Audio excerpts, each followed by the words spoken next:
Звичайно, ви чули про велику російську культуру, балет, літературу. Але сьогодні ці культурні люди показують своє істинне обличчя. Шла он мать с двумя детьми. Наши вальнули ее при детях.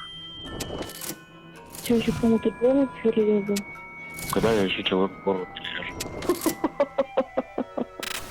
Ты давай там украинских баб насилуй, Можно, да? только предохраняйся.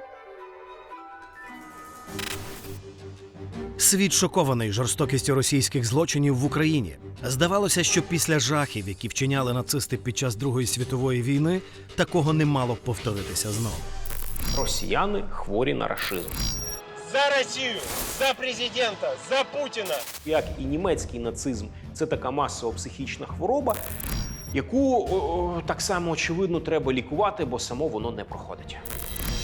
Ми маємо знайти відповіді, звідки взялась найнебезпечніша хвороба 21-го століття – рашизм, і як її лікувати. Для того, щоб зрозуміти, що таке рашизм, нам необхідно зазирнути глибоко в історію, коли народжувалося це зло, яке сьогодні воює проти України.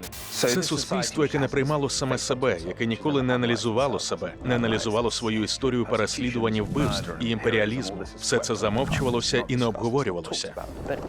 Але очевидно, що Путін і люди в його оточенні не хочуть, щоб це сталося.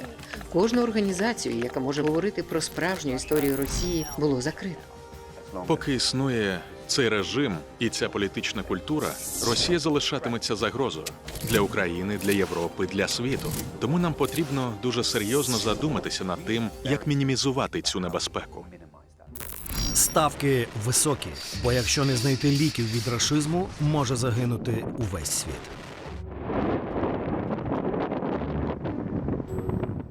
А зачем нам такой мир, если там не будет России?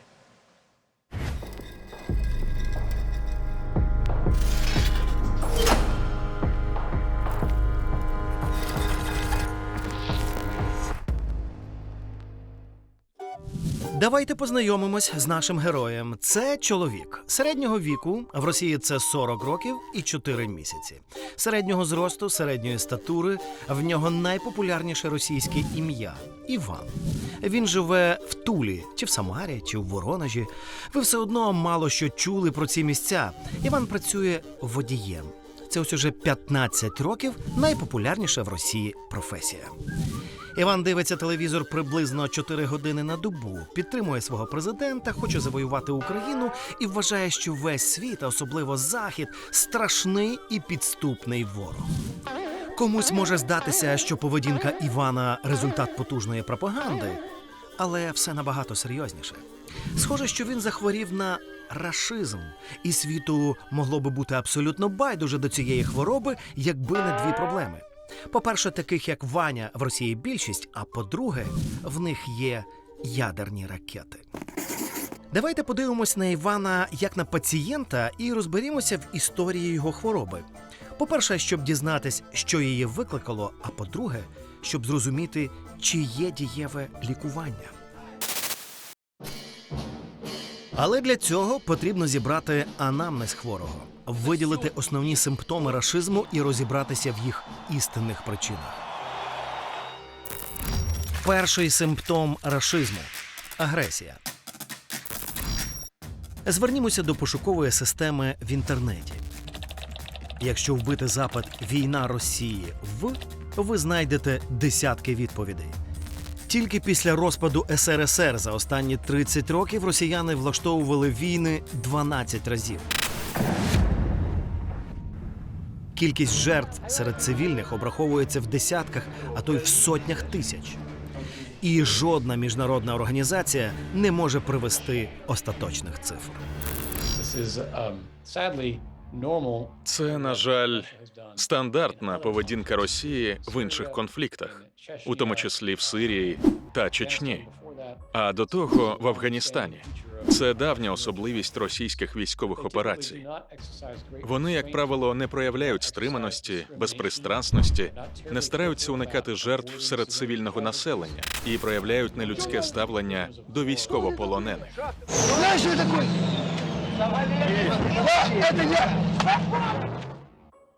Чому росіянам не сидиться вдома? Чому вони постійно кидаються в бій? Спеціалісти кажуть, що агресію можуть викликати соціально-психологічні фактори. Наприклад, пацієнт наслідує поганий приклад. Хто ж може подавати приклад усій нації? Здається, ви знаєте цю людину. Перша причина агресії – лідер подає росіянам поганий приклад. Мы будем преследовать террористов везде. В аэропорту. Значит, вы уж меня извините, в туалете поймаем и в сортире их замочим. Jednak, pisząc książkę o Putinie, musiałam. Коли я писала книжку про Путіна, то була змушена консультуватися з психологами і часто звертатися до літератури з психології. І я зрозуміла, що Володимир Путін є соціопатом. Це людина з настільки деформованою психікою, що він усе своє життя був позбавлений співчуття до інших. А головною для нього завжди залишається лише його особа. Це людина, яка завжди бреше. І бреше з користю для себе. Чушь это все. Нет на востоке Украины никаких российских подразделений. Нет ни специальных служб, нету инструкторов. Это все местные граждане. Socjopatia jest Соціопатія – це, безперечно, психологічний дефект, który притаманний Путіну. zmierza do swoich celów. Він прямує до своєї мети по трупах, ні на мить не замислюючись над тим, що він убиває, Zabija, і над тим, що коїть злочини, czyn jest що назавжди залишиться в історії. wobec prawa, wobec Хто ж ця людина, historii. яка виявилася настільки жорстокою? Okazuje się tak Хто ж такий Володимир Путін? Еще 50 лет назад Ленинградская улица меня научила одному правилу. Если драка неизбежна, бить надо первым.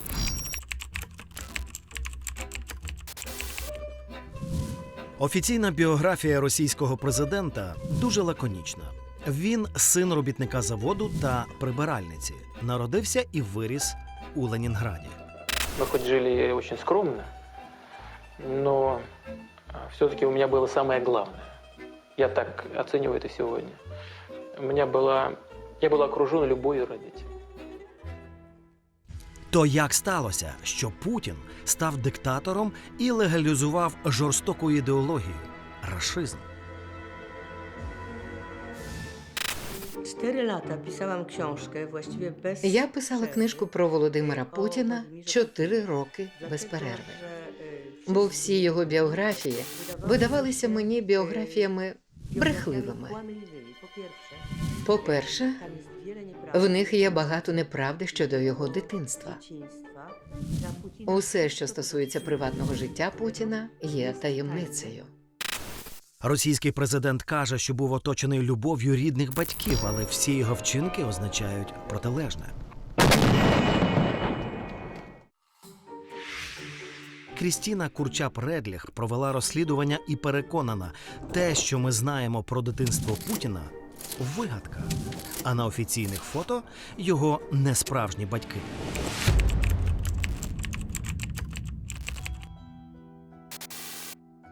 Ось ця жінка, знята грузинськими журналістами, стверджує, що вона справжня матір російського президента.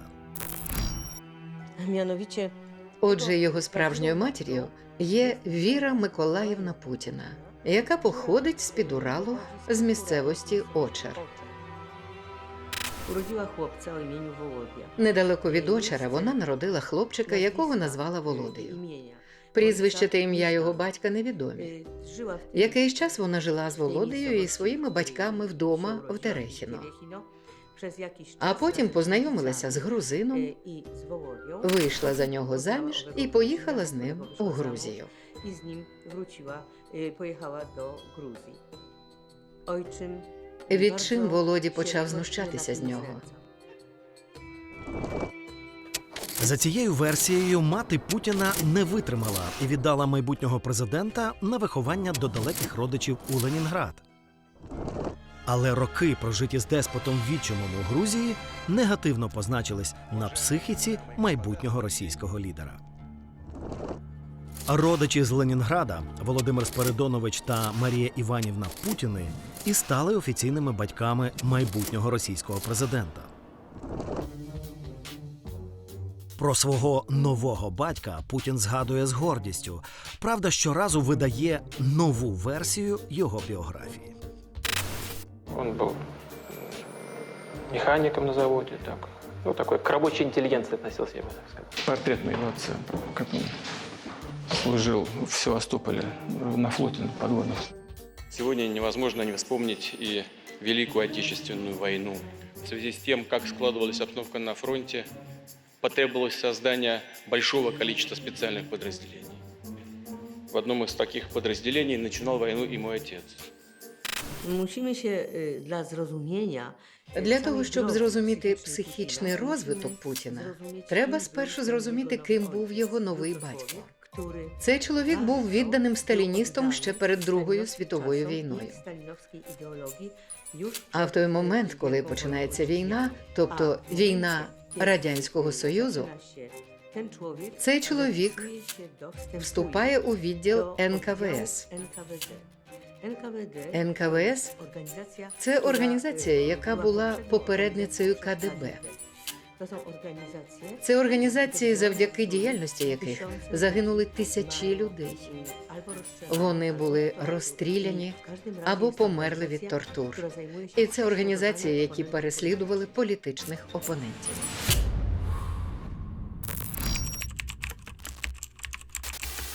Putin miał ciężką rękę. Старий Путін мав важку руку. Як згадують сусідські хлопці, в нього була дуже важка рука.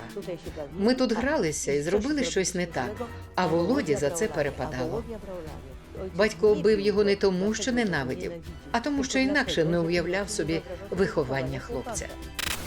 Більша частина людей, які засуджені за сексуальне насильство, вони в дитинстві зазнавали сексуального насильства. Більшість частина людей, які знову ж таки займаються домашнім насильством, такі тирани, вони також були жертвами домашнього насильства. Ну і дійсно Путін однозначно, він продукт свого минулого, свого дитинства і такого виховання в тому числі.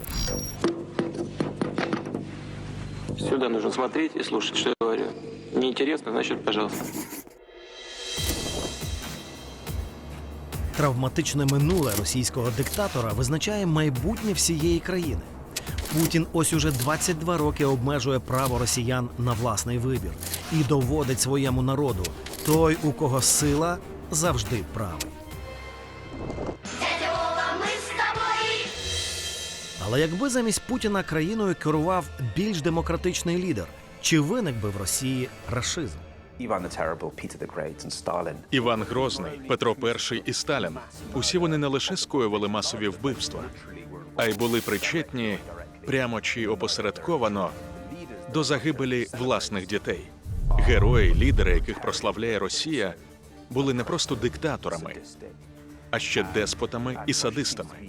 Росіяни потрапили в пастку боготворіння цих сильних лідерів, які мали право знищувати і карати людей. Такі цікаві нездорові суви у психології нації, а також, можливо, у хворобливих сімейних стосунках. Аби знайти лікування від рашизму, давайте зазирнемо додому до звичайних росіян.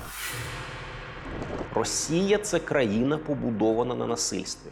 Російська культура і російські інститути не тільки не заперечують, вони певним чином і виховують цю агресію. І саме тому росіяни поводяться саме так, як вони поводяться. Для цього потрібно просто глянути на стан з домашнім насильством всередині Росії.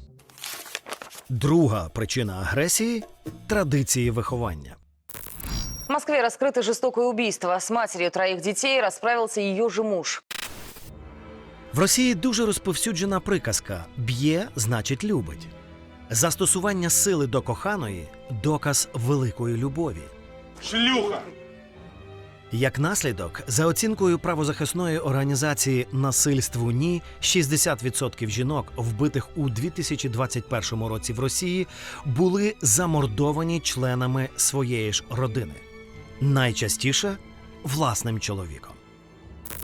Лишил жизни свою супругу и маленькую дочку. Жена в морге, муж в изоляторе, дети в соцопеке. Убил свою жену во время прогулки с собакой. МВС Росії подає статистику злочинів домашнього насильства – приблизно 35 тисяч епізодів на рік. Але правозахисники на це відповідають, що тільки 10% постраждалих жінок взагалі звертаються із заявами до поліції. Хто ж винуватий в тому, що домашнє насильство – це абсолютна норма?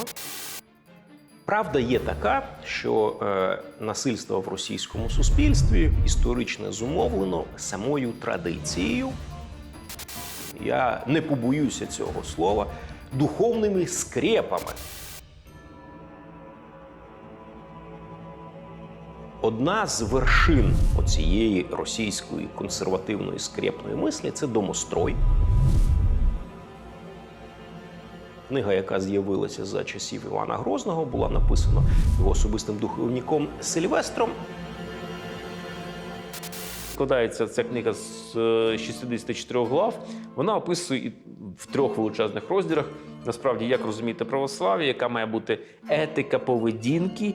Але нам цікаво найбільше в контексті їхніх ментальних зрізів. Це 3-я частина, яка стосується, як необхідно будувати сім'ю. І от тут починається найцікавіше. Чоловік, чим більше він б'є свою дружину, тим він більше демонструє свою любов до сім'ї, тим більше він демонструє свою, власне, позицію домінанта. Женщина должна быть кроткая и вовремя смолчала, терпела, такое что-то мудрое сказала, короткое такое. Домострой, який побудований на, по суті, достатньо звірячій поведінці по відношенню до жінки, він віддзеркалює в цілому суспільству московської держави. Голові сімейства Івану автор книги «Домострой» рекомендував, наприклад, ламати непокірним ребра або шмагати батогом за провину. Книга, написана духівником Івана Грозного, по суті, не просто легалізувала, але і благословила насилля. Отже, жінку бити нашому пацієнту Івану сам Бог велів. У буквальному значенні. І хоча пересічний росіянин навряд чи чув про існування цієї книги, «Домострой» 500 років тому заклав міцний фундамент у побудові традиційних сімейних стосунків. Кто я такой? Кто ты там? А как же послушание? Послушание детей родителям. А в свою очередь родителей Богу послушание. Жена мужа должна слушать, потому что муж глава семьи. Это вот и есть будет разрушение семьи, если жена там сможет пойти там на мужа пожаловаться. І ось вам приклад духовних скрепів, на яких тримається традиційна російська сім'я. Росія – єдина держава в Європі, яка не прийняла закон про домашнє насильство.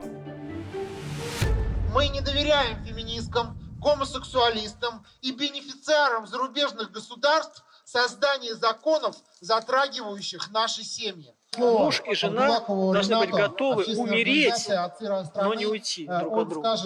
Женщина должна терпеть. Женщина должна быть готова претерпеть все, но не нарушить обеты брака. Ми насправді досить агресивний біологічний вид, і це видно, в принципі, по наших найближчих родичах в тваринному світі, по шимпанзе. І культура – це скоріше опанування цієї агресії. І тому тут треба казати не про культуру домашнього насильства, а про культуру упередження цього. І в Росії ось саме цієї культури немає. Поки влада не карає Івана за агресію, цей симптом міняє статус з гострого на хронічний.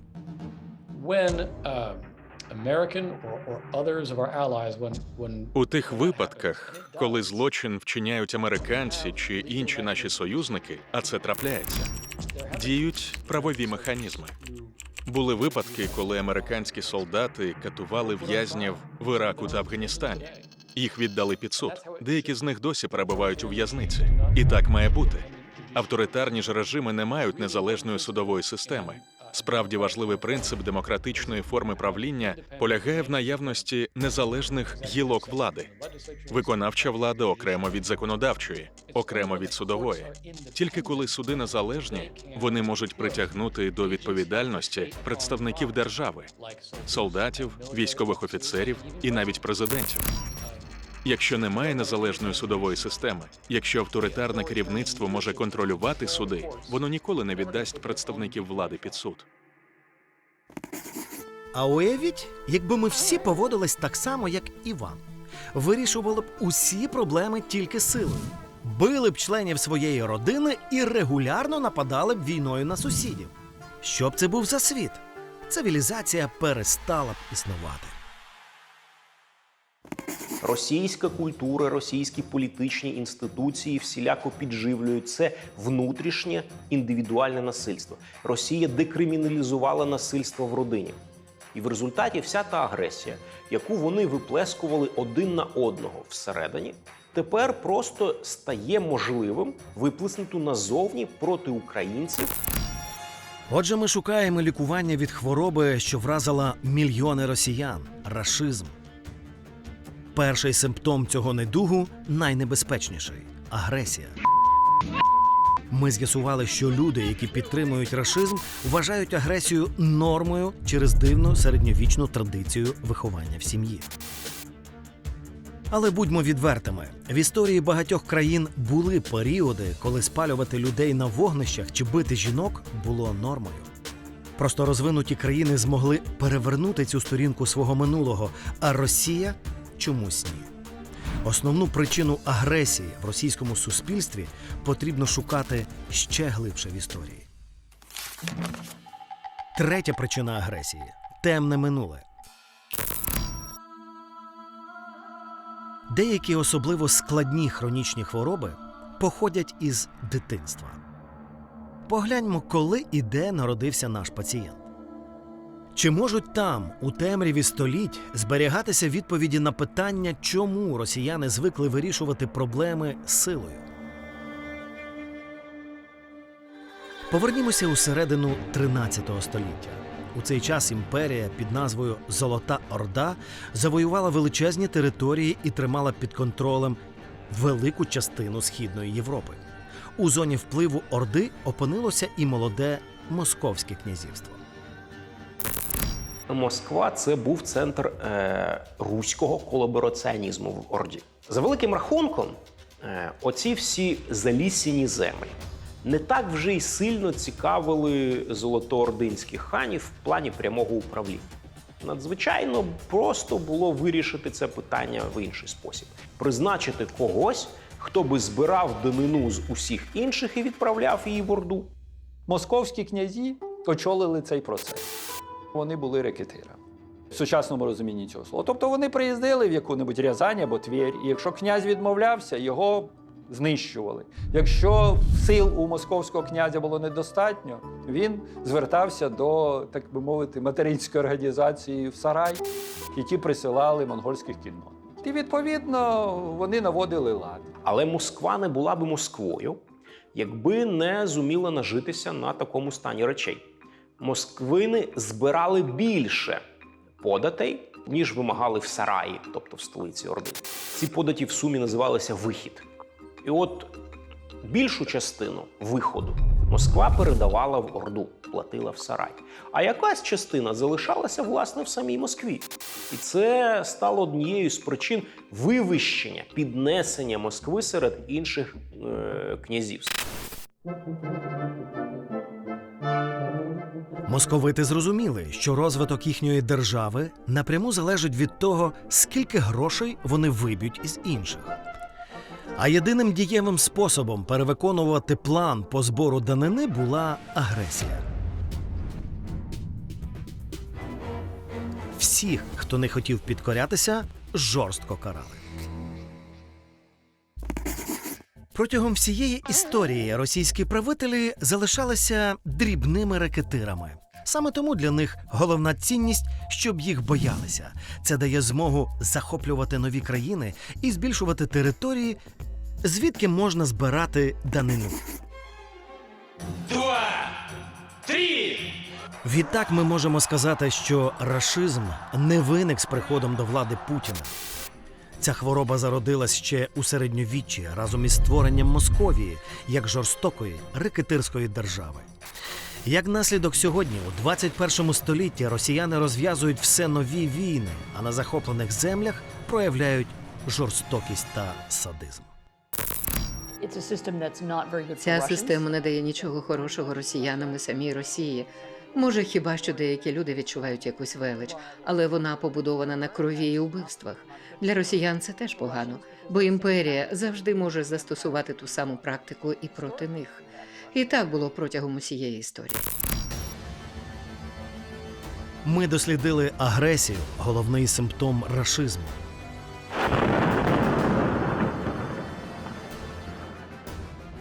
Але з часом у пацієнтів з'являлись інші прояви недуги. Наприклад, вони почали вірити в те, що виконують волю Бога. Другий симптом рашизму – релігійна маячня.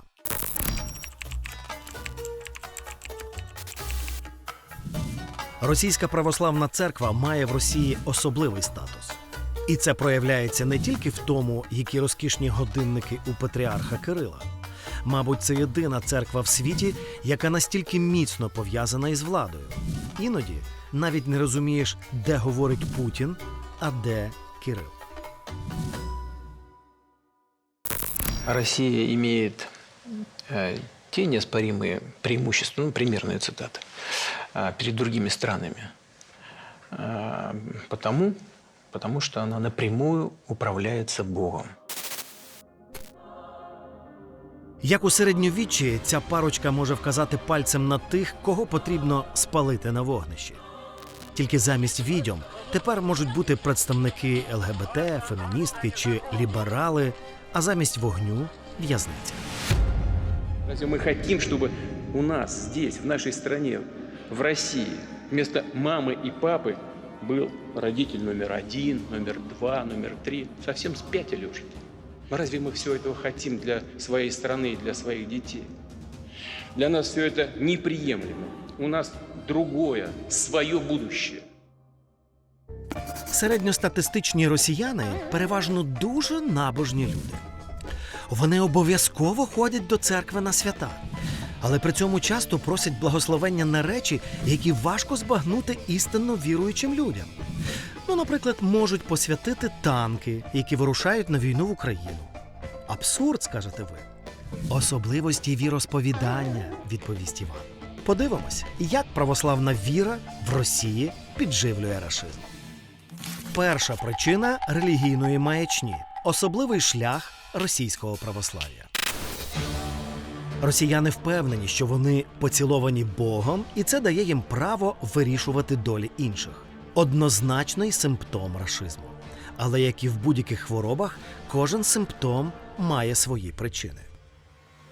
Коли в останній третині 15 століття Велике князівство Московське, ще навіть тоді не перетворилося на Росію, скинуло з себе владу Золотої Орди, виявилося, що це єдина на світі повністю суверенна православна держава. А всі решта православних правителів, православних ієрархів в той чи інший спосіб знаходяться під владою іноземних, іновірних властителів. Передусім мусульман на Близькому Сході. І цей факт настільки глибоко вразив і верхівку князівську, із боярством, і православне духовництво в самій Росії, що оця московська версія православ'я стала просто винятковою в своєму ізоляціонізмі і ексклюзивності. Ми маємо єдине правильне православ'я, тому що ми всі незалежні, ми суверенні, наш володар сам собі господар. А інші православні, вони неправильні православні. Вони впали в гріхи. Господь попустив їх під владу іноземців, а нас ні. Значить, ми кращі. Почему нас Господь любит? Почему Господь дал нам 6-ю часть суши, 6-ю часть моря, одной стране? Потому Он нам и дал, потому что мы русские люди, потому что мы благочестивый народ. Нет сильней нас в мире народа и никогда на земле не будет. Московський князь Василь Іванович так проникся ідеєю зробити російську релігію унікальною і єдино правильною, що найняв власного пропагандиста, православного ченця Філофея Псковського. А той написав послання, яке стане головною ідеєю Росії і доживе аж до наших днів. Воно звучить так: Москва – третій Рим, а четвертого не буде. І ось Москва є головним духовним центром в світі. Вони проголошують от в цій ідеї, що четвертого Риму не буде. Якщо Москва паде, то все, це кінець світу. Що це дало московським правителям, запитаєте ви? Справа в тому, що релігія в ті часи мала величезне політичне значення. Ідея богообраності народу могла виправдати будь-який злочин влади. Що б не робив князь, це тільки для того, щоб врятувати світ від зла. У наступного князя московського Івана Грозного виникла ще геніальніша ідея.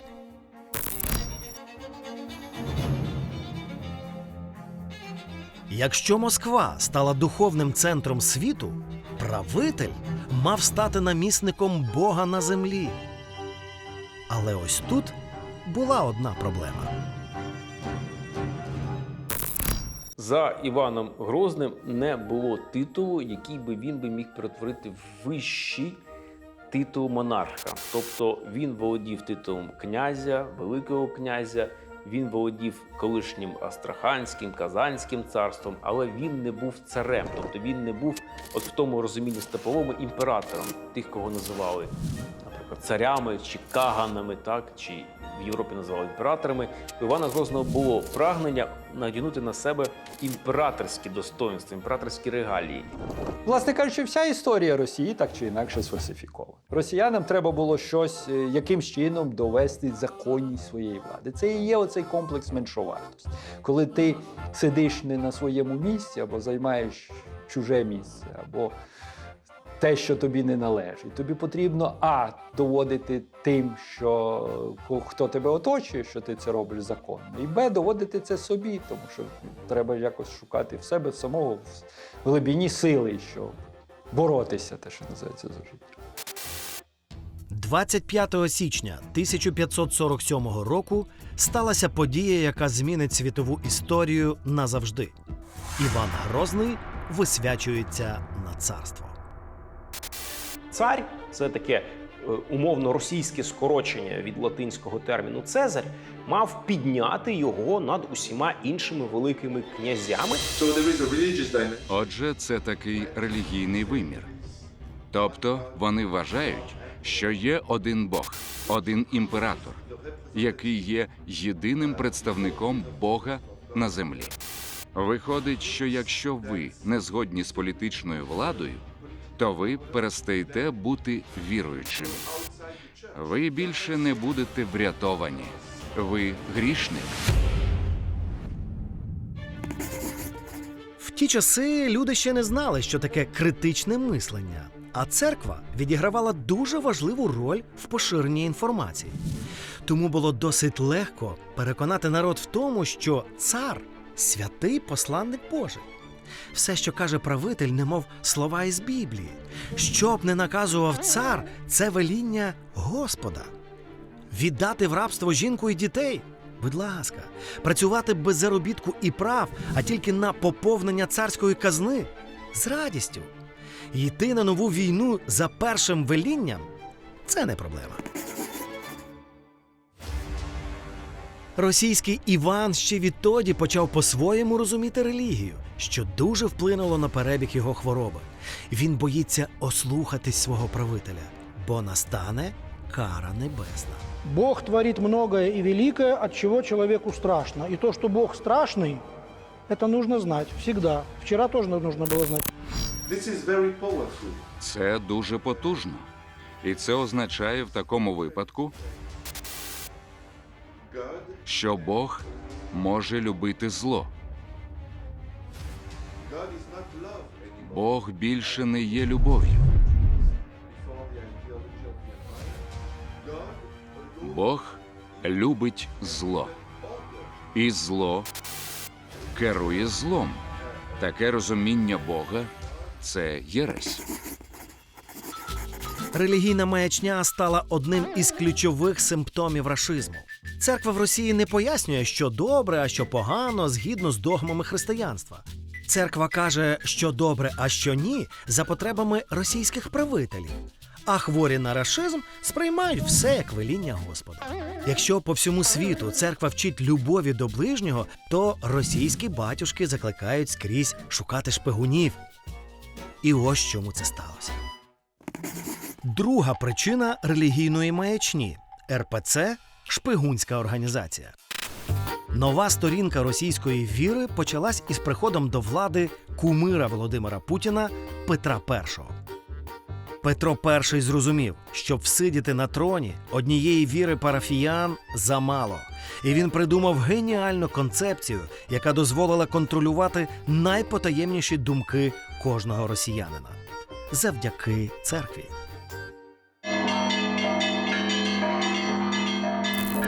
Церква в Росії – це була не церква, а відомство православного сповідання. І основи цього заклав, власне, Петро І, коли ліквідував взагалі інститут патріаршества, утворив замість нього священний синод, а на чолі синоду поставив прокурора. Де-факто було ліквідовано таємницю сповіді. І російські священники доповідали про всіх інакодумців в поліції. В Європі тайна сповіді була одним з незиблемих просто елементів церковної незалежності. І кожного разу викриття її, розкриття призводило до серйозних наслідків, зокрема і політичних. В Росії, навпаки, священники були за часів Петра І просто зобов'язані доносити на своїх прихожан, якщо під час тайни сповіді викривалося якийсь злочин проти держави чи проти царя. Ця система працювала як годинник протягом століть. Росіяни ходили до церкви на сповідь і, самі того не відаючи, вправно працювали на державу. Щиру сповідь Івана батюшка заносив у протокол. І якщо бодай щось із його слів становило небезпеку для держави чи її володаря, тут же доповідав у відповідні органи. Хвороба російського Івана прогресувала. Тепер він знав, що росіяни – богообраний народ, і що нікому довіряти не можна. Так тривало 4 століття, доки не з'явився Радянський Союз. Коли більшовики прийшли до влади, вони вирішили переінакшити все, що їм дісталося в спадок від Російської імперії, зокрема і церкву.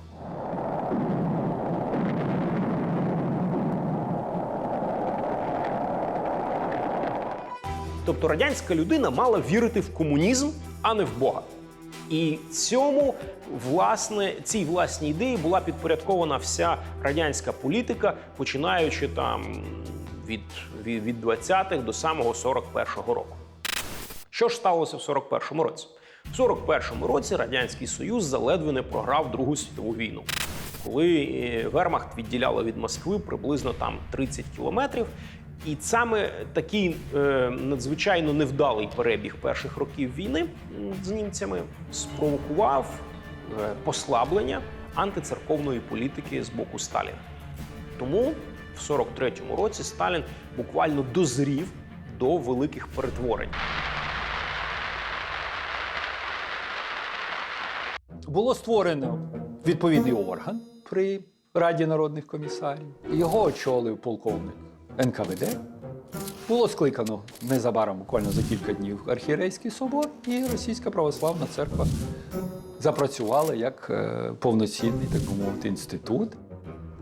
Ясна річ, що вона була тотально під контролем держави. Ясна річ, що всіх священників призначали так чи інакше після того, як вони проходили сито НКВД. Бо інакше, навіщо інструмент, яким ми не можемо контролювати. Другий симптом в історії хворих на рашизм – релігійна маячня. Воно має найбільше ускладнень. Спочатку виявилось, що цар – намісник Божий, потім хворих на рашизм лякали шпигунами в рясах, потім сказали, що Бога немає. А потім приставили батюшок-кадебістів. Тепер російські пацієнти хрестяться перед іконами і вшановують комуністичних вождів. Як несумісне поєдналося в головах сучасних росіян?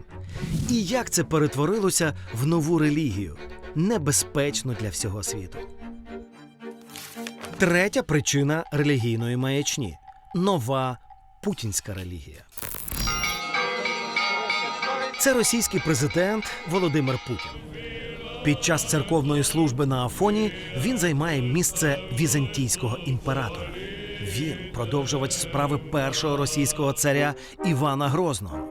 Російський президент, хоча й не зізнається, але, видно, теж уявляє себе намісником Бога на землі. В принципі, ось ця божественність, вона зараз формулюється ось цією формулою «Росія – це Путін, Путін – це Росія».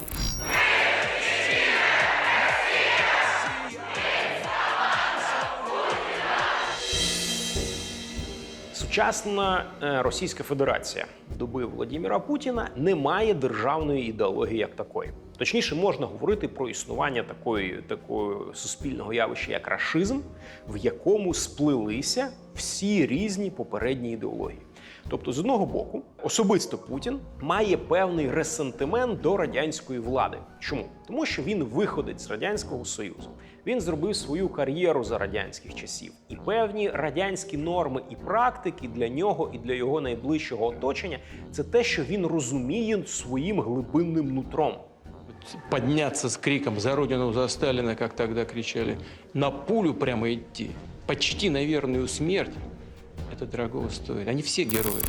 З іншого боку, він не може також не розуміти, що теперішній консервативний поворот в російському суспільстві вимагає певних інших ідеологій. До прикладу, цього московського православ'я. Дві протилежні ідеології – радянського атеїзму і виняткового імперського російського православ'я – Путін старанно сплавляв в єдине ціле протягом десятиліть. Вот коммунистическая идеология, она очень сродни христианству на самом деле. Свобода, братство, равенство. Справедливость. Это же все заложено в Священном Писании. Это все там есть. Вот смотрите, Ленина положили в мавзолей. Но чем это отличается от мощей святых для православных? Да просто для христиан. Это духовная скрепа. Это линия самоидентификации нашей нации.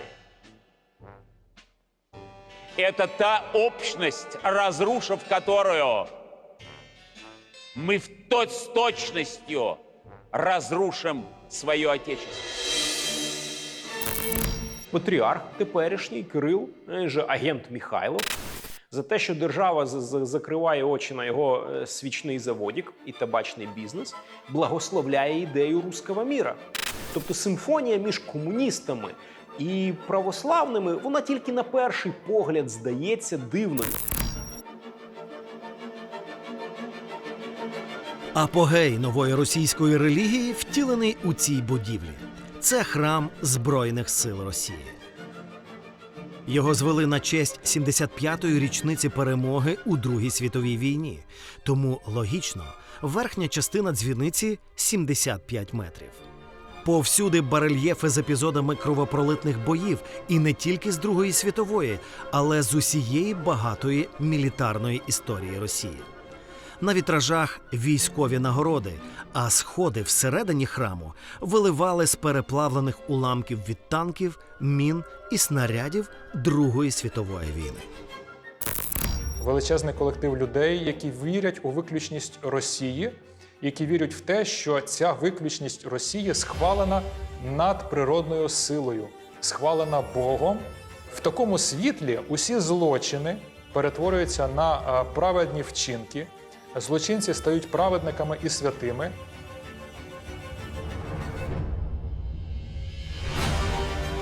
батюшки святять ракети з ядерними боєголовками, які можуть знищити сотні мільйонів людей. Тому що це не знищення сотень мільйонів людей, це знищення сотень і мільйонів невірних.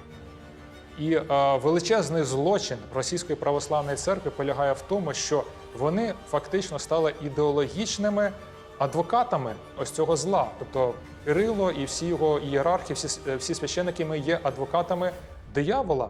Христос воскрес, и все вместе с Ним воскреснем. И жизнь вечна, а потому идите смело исполнять свой воинский долг.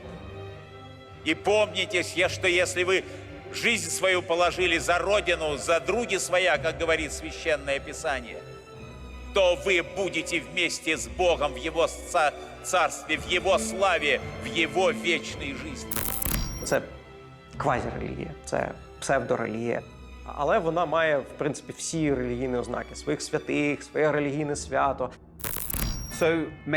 9 травня, День перемоги у Другій світовій війні, відіграє майже релігійну роль у кремлівській пропаганді. І, на мою думку, це спосіб Кремля контролювати емоції в суспільстві.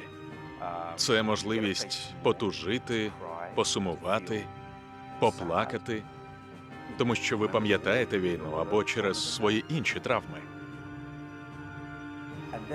А потім, коли ви перебуваєте в точці емоційного піку, раптом Кремль піднімає вам настрій, дає відчути себе сильним на цьому святі танків, бомб, сили і наче як мужності. Тож я думаю, що це майже як культ. Слава народу-победителю! Ура! Отже, ми шукаємо лікування від хвороби, яка може знищити світ – рашизм. Зцілити недугу не так просто, бо вона підкріплена псевдорелігією. Хворі на рашизм вірять у президента як у Бога, не відрізняють добро від зла і вважають, що війна священна. Але з часом у пацієнтів стала помітною ще одна, дуже важлива для нас риса, схожа на симптом хвороби – страх відповідальності. В психології це називається інфантильність. Третій симптом рашизму – інфантильність. Візьмімо нашого середньостатистичного росіянина Івана.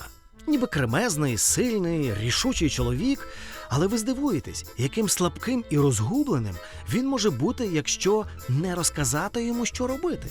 Йому вже стукнуло 40 років, але в душі це маленький хлопчик, який ніколи не брав на себе відповідальності.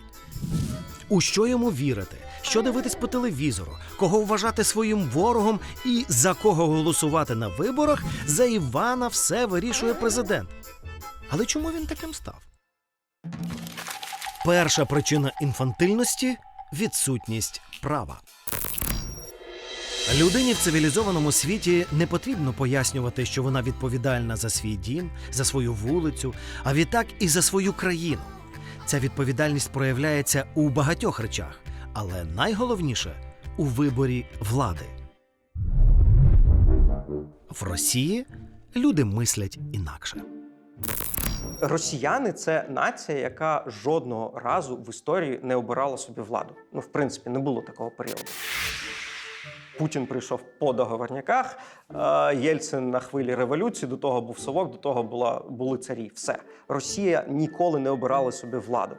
І, звісно, це впливає на їх світогляд. Я вважаю, що росіяни апатичні, цинічні та нігілістичні. Вони бояться брати участь у політичному житті. В багатьох із них пропаганда, страх і довга історія репресій виховали рефлекс, що участь у політичному житті – це небезпечно. Государственные деятели лучше нас знают. Ну, простой народ откуда знаем. Но все делается к лучшему. Так, це дуже цікаве запитання. Скільки людей насправді підтримує Путіна і війну? Правди не знає ніхто. Нещодавно було опитування, за результатами якого однакова кількість росіян, може 60%, за продовження війни. якщо Путін вважає, що це потрібно. І ті ж 60% були проти війни. Тобто хотіли б її закінчити, якщо знову ж таки Путін скаже, що так треба. Це багато про що говорить. Вони відповідають про всяк випадок, так, щоб погодитися з владою і з Путіним. Отже, у пацієнта відсутнє критичне мислення. Він не знає, як правильно, і не хоче брати на себе таку страшну відповідальність – мати власну думку. Але які події сформували його таким? Повернімося у 16 століття до кумира росіян, царя Івана Грозного, який, до речі, забив свого власного сина палицею. Пам'ятаєте, його нещодавно висвітили на намісника Божого на землі. Але бути номером 2 після Господа йому було замало. Тому потрібно було, окрім права вибору влади, забрати в народу ще і інші права. Уся проблема, що в московському розумінні правової системи немає поваги до закону. Відомо, що росіяни пов'язують справедливість із Богом. Це містичне мислення. Закон на Заході – це щось позитивне. Тому що це рівна система прав і обов'язків. І проблема саме в тому, що з початку 16 століття російські громадяни забувають, що вони мають права.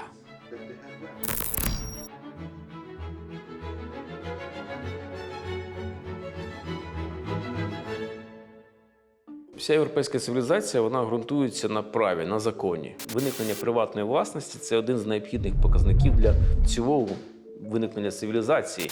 А от на території Московського царства приватна власність присутня у маленького пошарку населення в кількох відсотках. Пам'ятаєте історію з рекетирами? Відтоді для Москви є єдине правило – ти або над кимось, або під кимось. Щоб не допустити змагання за найвищу позицію в країні, Іван Грозний нищить конкурентів – інших князів. Середина 16 століття в Росії була піком царських звірств. 100 княжих сімей Грозний вислав у Казань, а їхні землі конфіскував. Майно цар забирав до державної казни у всіх феодалів.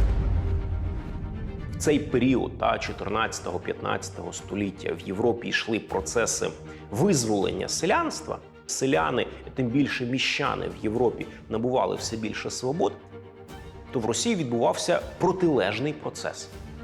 В Росії постійно свободи населення, навіть міщан, не кажучи вже про селян, обмежувалися, їх прикріпляли до землі і фактично в цей період, там за 100-150 років, перетворили на рабів, навіть не кріпосних, а на рабів. І це також надзвичайно сильно вплинуло на психологію і на свідомість російського населення.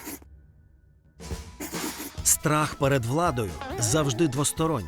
Середньовічний російський цар скоював усі ці звірства, бо боявся повстання рабів. Тож, щоб всидіти на троні, очільник величезної держави мав усіх тримати у ще більшому страху. Тому будь-яка незгода із правителем вважалась державною зрадою і каралась стратою. Аби залякати, вбивали не тільки винуватця, але й членів його родини, близьких і знайомих, за можливу співучасть у змові проти царя. Не маючи жодних прав, пацієнт Іван протягом століть звик відчувати себе абсолютно безпорадним. Відповідно, раб залежний від господаря, бо господар його годує, господар дає йому де жити, господар дає йому працю, за рахунок якої він може жити. Рабська система, вона передбачає те, що вони будуть робити все, що їм скаже господар, бо це от їхня жрачка з рук. Власне, оця наджорстока версія православ'я. Безправ'я населення і політична узурпація влади, коли служіння правителю – це найбільша і найвища чеснота, сформували таку психологію, за якою хто начальник, той і правий, а хто внизу, той раб. І якоїсь такої проміжної середини, балансу сил, компромісу не було.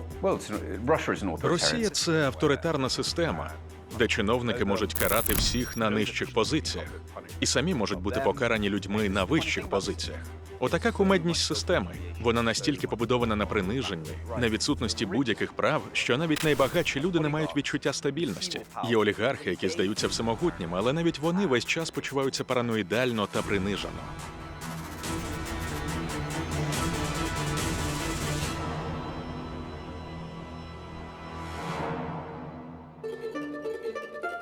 Я не вижу вашей подписи. Идите, пишите. Идите ко мне.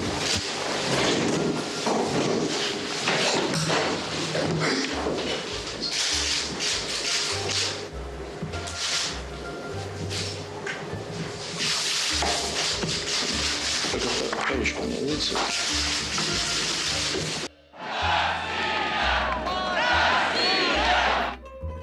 Але кріпосне право відмінили у далекому 1861 році, скажете ви.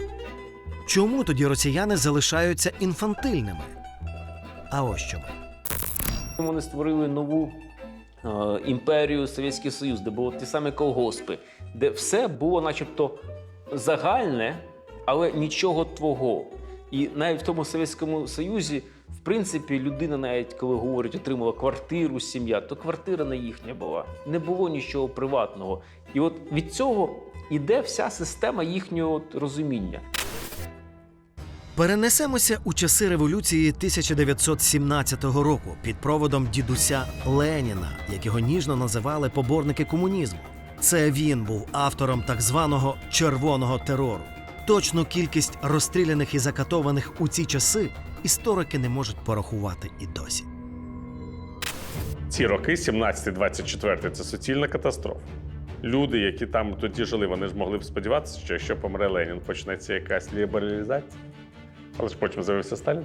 Сталін – це набагато гірше, ніж 150 Леніна.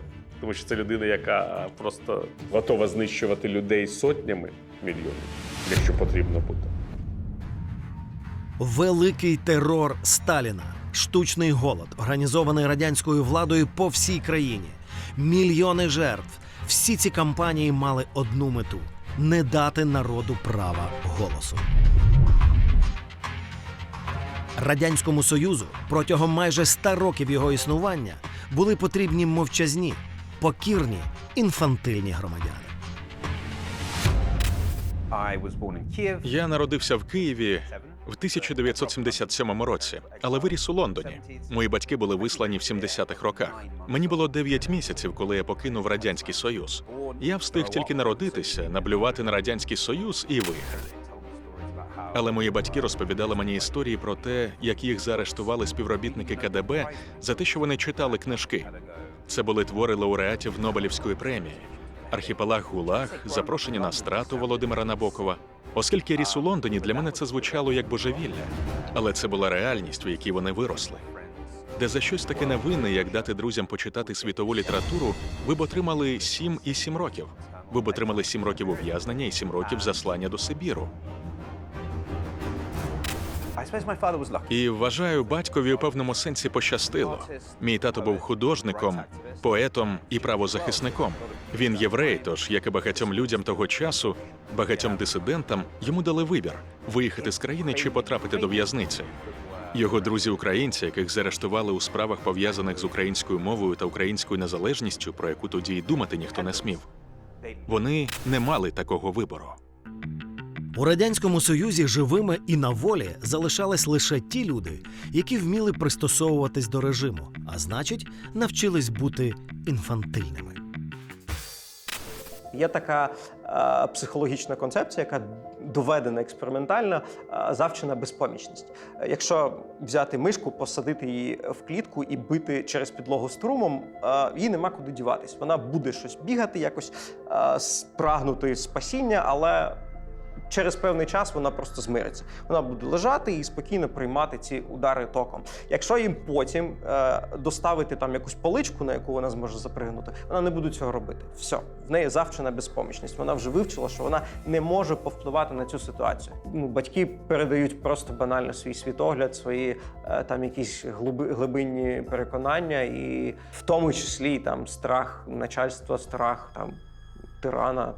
Це це також може передаватися. Я считаю, что Путин, наверное, умный человек и знает, что делает. Протягом історії росіяни були позбавлені будь-яких прав, і це сильно повпливало на перебіг їх хвороби. Інфантильні пацієнти не усвідомлюють, що з ними щось не так, а з такими випадками працювати, як відомо, найскладніше. Для посилення ефекту російська влада привила хворим на рашизм шкідливу звичку, яка остаточно вбила в них критичне мислення. Друга причина інфантильності – п'янство. За 2021 рік росіяни випили більше 2 мільярдів пляшок міцного алкоголю. Це за даними Російської школи економіки. Я доп'ю.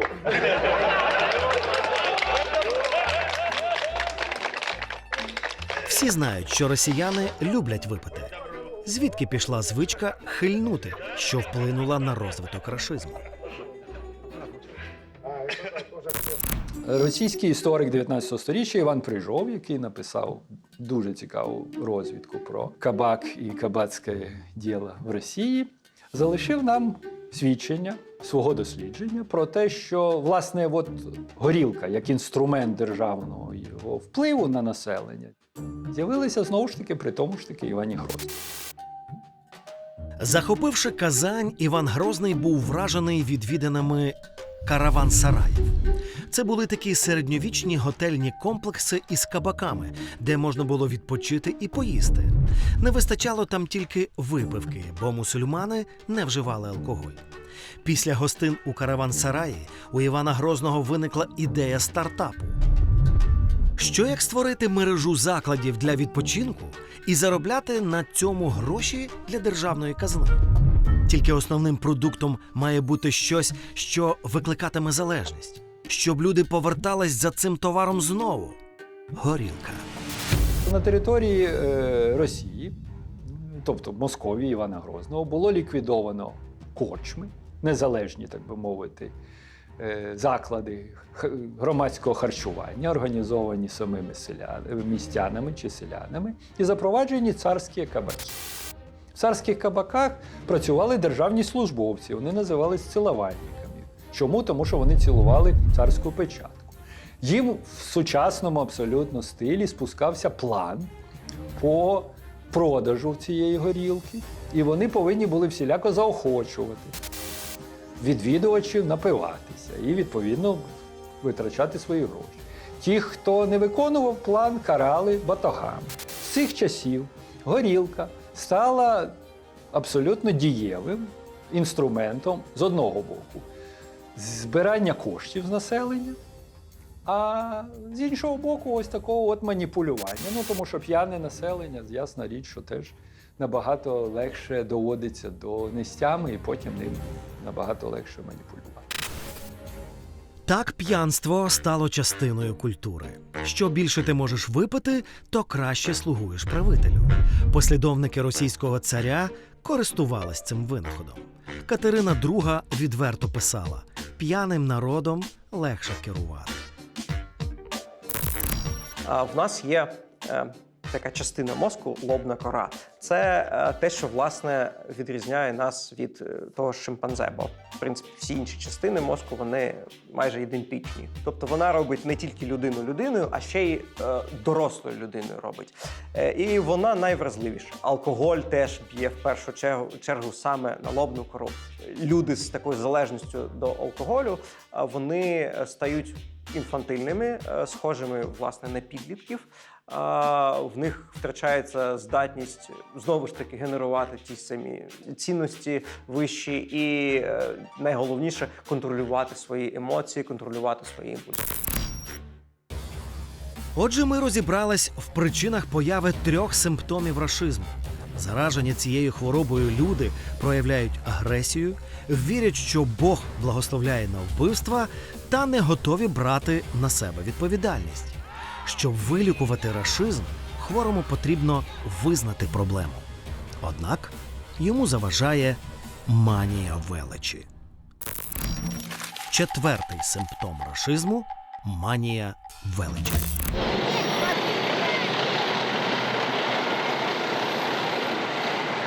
Наша Родина, наша страна! Никому не дадим! Середній статистичний етнічний росіянин, очевидно, вражений вірусом імперіалізму, тому що у нього найбільша країна в світі за площею, і це, на жаль, становить предмет його гордощів. От є велика прекрасна Росія, а навколо там всілякі недонароди. Россия, Россия, в этом слове огонь и сила, в этом слове. На перший погляд здається, що є за рахунок чого цю велич просувати у маси. Росія найбагатша на природні ресурси країна в світі. На її території понад 17 мільйонів квадратних кілометрів є родовища алмазів, нафти та газу. Загальна вартість усіх цих багатств приблизно 75 трильйонів доларів. Для порівняння США, які займають друге місце в рейтингу, мають природних ресурсів на 45 трильйонів доларів. А Саудівська Аравія – 34 трильйони. З цього року, за оцінкою інформаційного агентства Bloomberg, доходи Росії від продажу нафти і газу можуть сягнути 285 мільярдів доларів на рік. Тобто це неймовірні цифри.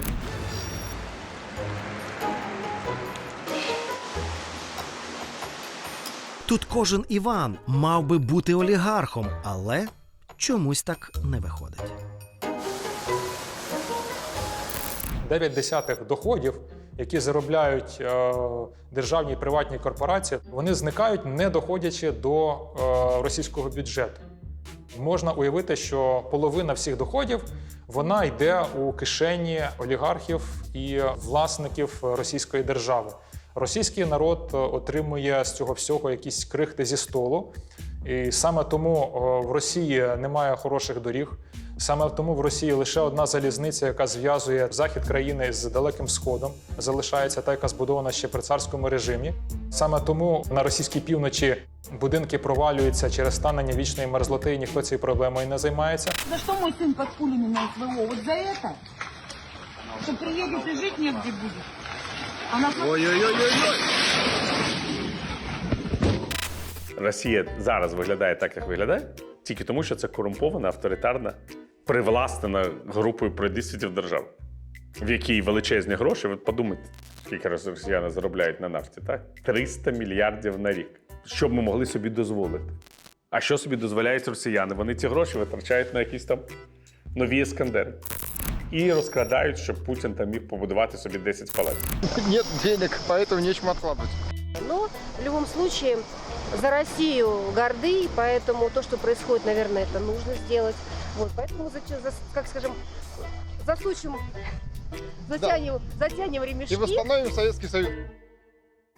Наш пацієнт Іван потрапив у замкнене коло. З одного боку, він величний громадянин величної країни, а з іншого – живе злиденно. Складно залишатися величним, коли в тебе у 21 столітті туалет на вулиці. Але Ваня не засмучується, бо йому давно відомо про феномен, який не здатні зрозуміти за кордоном. Особливий шлях російської душі. Перша причина манії величі – віра в свою особливість. Більшу частину своєї історії середньостатистичний росіянин був лише безвольним кріпаком. Він не вмів читати і ніколи за все своє життя не покидав села, де народився. То якщо тільки його не перепродували іншому хазяїну. Великим наш пацієнт, росіянин з народу, став набагато пізніше. І для цього була конкретна причина в історії. На початку 19 століття відбулося кілька подій, які переорієнтували Росію з такого династичного шляху на шлях такого націоналізму. Перше, це зрозуміло вторгнення Наполеона. Російська армія, російські офіцери, оце от прошарок керуючі, потрапили до Франції з наполеонівськими війнами. Вони побачили, що таке жити. Вони побачили, що можливо життя без кріпосних. Вони побачили, що можливо, що їхній господар, монарх, може бути обмежений Конституцією або обмежений законами, що нема свавілля. Російські офіцери кілька місяців 1814 року проводять у Франції. Тут для них усе нове. Кожного безхатька називають із повагою «мсьє». На вулицях міст купа приватних підприємців. Торгують чи розважають люд. Фермери пропонують солдатам із далекої кріпосницької Росії роботу і навіть зарплату. Такого Росія ще не бачила. І коли ці офіцери повернулись назад в Російську імперію, вони почали прагнути до демократизації суспільства. Відповідно, в 19 сторіччі відбувається такий певний ренесанс, коли заходять в Росію демократичні думки, які втілюються в всеможливі таємні товариства в 20-30-х роках, але ми знаємо, що ці таємні товариства, вони зазнають невдачі. Людей, які зазнали невдачі, називали декабристами. Це були російські офіцери, які 26 грудня 1825 року спробували вчинити державний переворот. Бунт протримався лише одну ніч і для декабристів закінчився повним фіаско. Але наближені до тодішнього імператора Миколи І зрозуміли, що пахне смаженим. Раз на офіцерів і еліту надії більше немає, треба, щоб хоча б російський народ, бува, не спокусився на ідеї про розбещене життя європейців. Так з'являється Сергій Уваров, міністр народного просвітництва Російської імперії.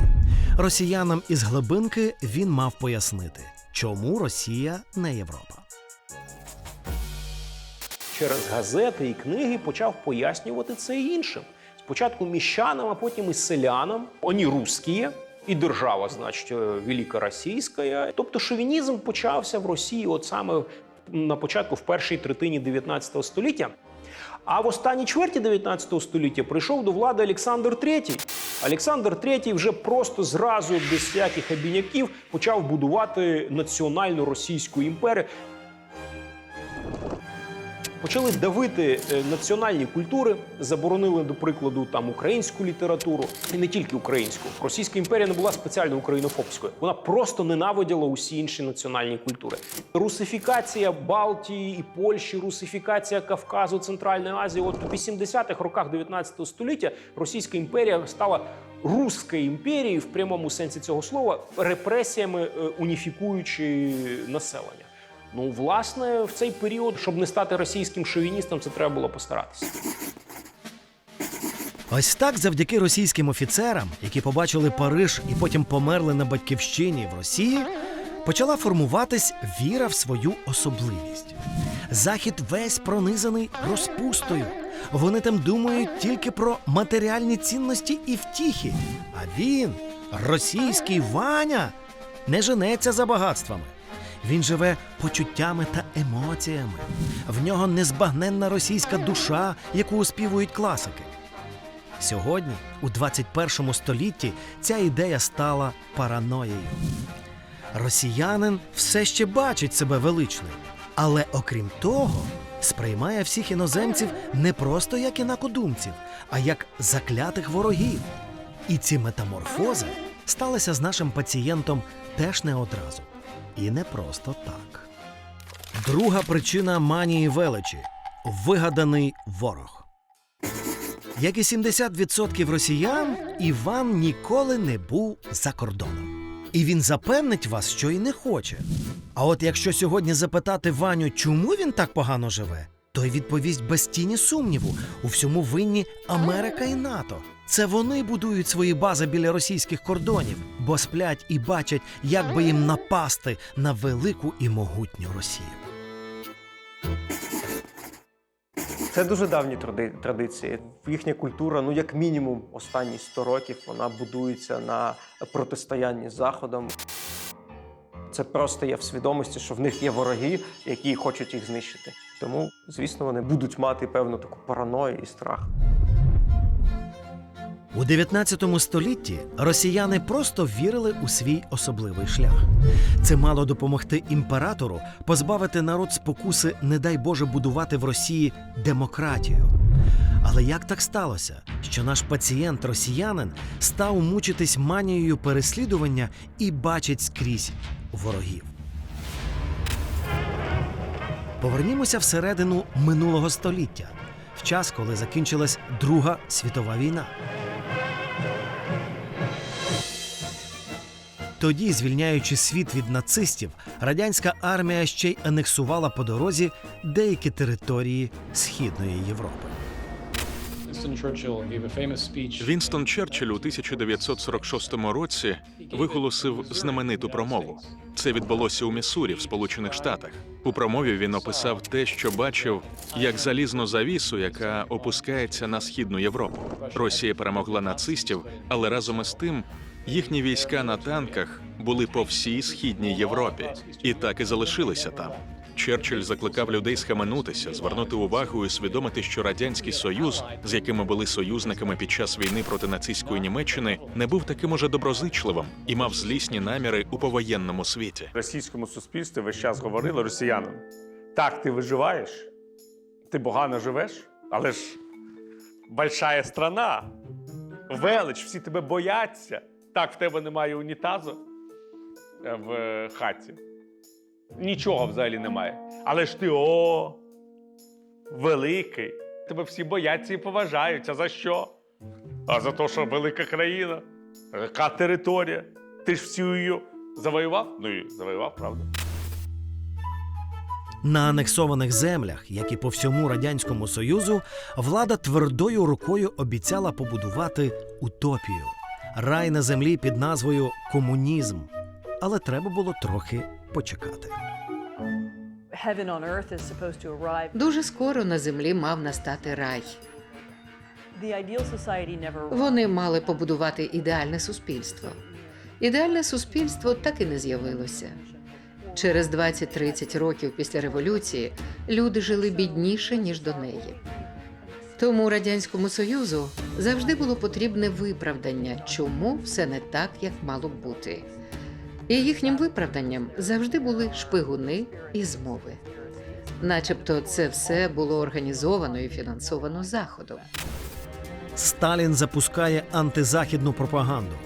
У газетах, книжках, на плакатах, у мультфільмах, в черзі в магазинах. На кожному кроці радянській людині розказували: мати щось закордонне означає зрадити батьківщині. Мы знаем здесь еще семейки, где наживают и бронят, где с умилением глядят на заграничные наклейки. А сало русское едят, а сало русское едят. Пізніше ці виправдання стали ще важливішими, оскільки Захід став явно і значно заможнішим за Радянський Союз. Звичайні люди мали доступ до споживчих товарів. В них був стиль життя, про який у Росії не могли навіть і мріяти. І щоб це пояснити, говорилося, що Захід нас послаблює. Це провина Заходу. Захід – це наш ворог. У такий спосіб завжди легко можна було пояснити людям, чому вони живуть так бідно. Легкая пенистость, тонкий аромат, нежный вкус делают это вино одним из прекраснейших вин в мире. Но замечательный этот напиток во всех странах мира является достоянием только кучки богачей. Во всех странах мира, кроме СССР. Що більше влада розказувала російському Вані, який поганий той загниваючий Захід, то більше він сам виростав у своїх очах до неймовірних розмірів. Живучи у своїй російській глибинці, він став учасником великих перегонів і щодня перемагав погану Америку.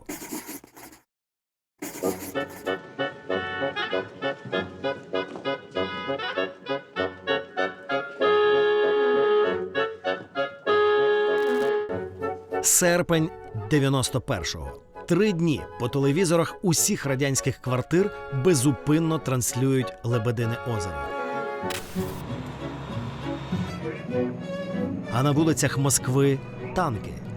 3-денний путч остаточно покладе кінець існуванню Радянського Союзу.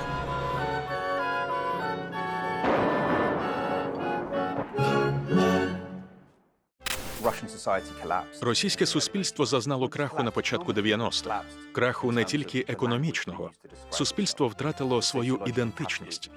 Коли раптом за одну ніч поняття на зразок інтелігенції чи робітника зникла.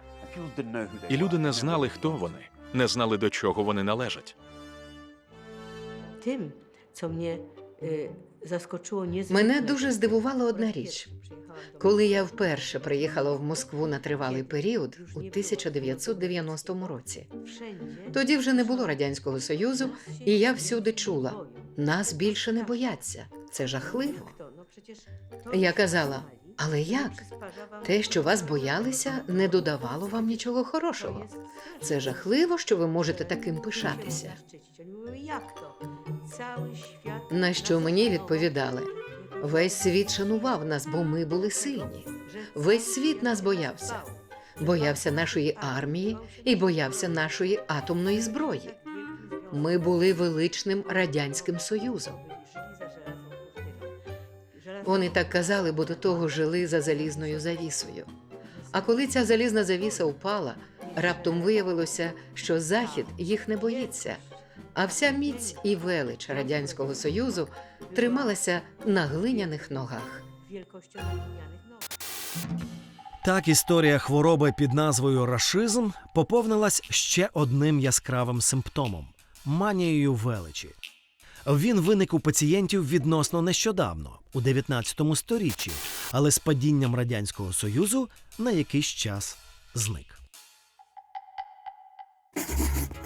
У 90-х російський Іван впав у глибоку депресію.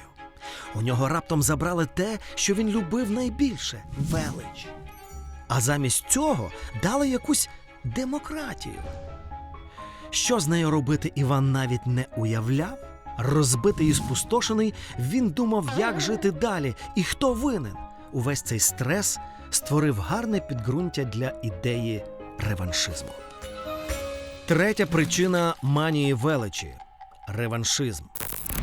Крушение Советского Союза было крупнейшей геополитической катастрофой века. Для российского же народа оно стало настоящей драмой.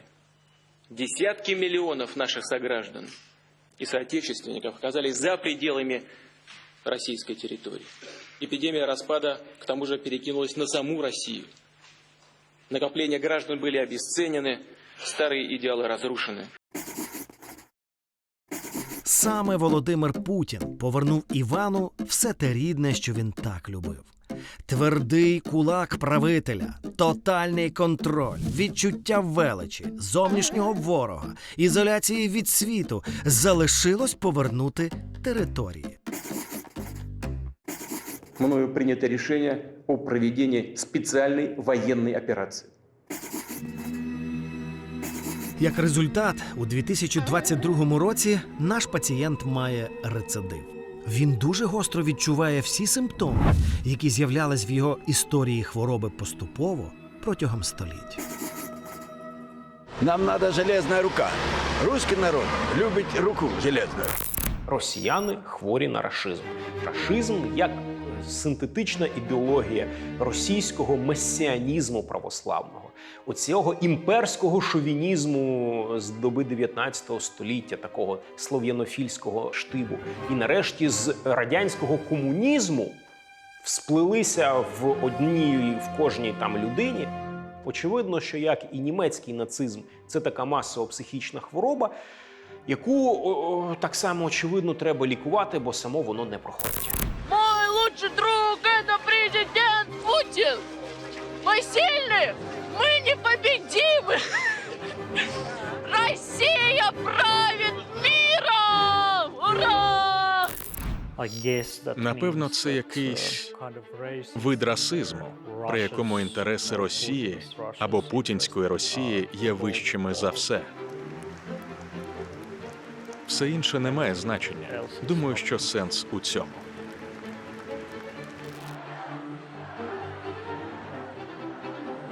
Як і німецький нацизм, сьогоднішня ідеологія росіян побудована на бажанні взяти реванш.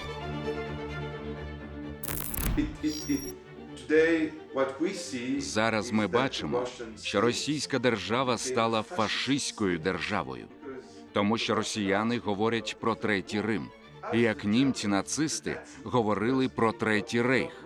Розумієте? Це така сама ідея. Це початок геноциду.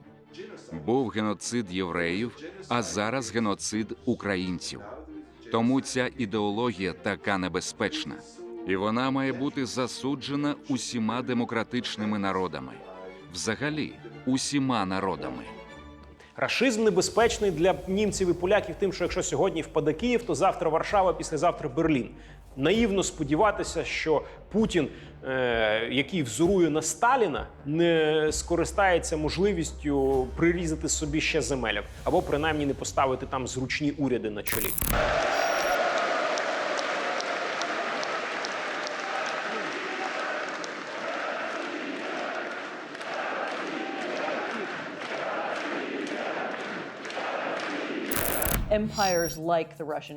Таких імперій, як російська, в Європі вже немає. Більше немає ні британської, ні французької, ні німецької імперії. Росія вдається до застарілої імперської політики і намагається повернути території навколо теж до цієї старомодної системи. Як середньостатистичний Іван захворів на рашизм? Колись дуже давно, у 13 столітті, він народився в імперії, яка утворилась і виросла завдяки агресії і кровопролитним війнам. Століттями на чолі цієї імперії були тирани, які безжально вбивали всіх, хто виступав проти системи. У Івана ніколи не було прав. Він звик нічого не вирішувати і став інфантильним. Російська православна церква вбила в голову Івана правило: все, що говорить цар, імператор, вождь чи президент – це воля Бога. А потім, з 19 століття, Івану дали ще одне відчуття – величі. Він зрозумів, що зовнішній світ живе в гріхах, і тільки росіяни знають, як жити правильно. Все було б нічого, але таких, як Іван, мільйони. 80% росіян.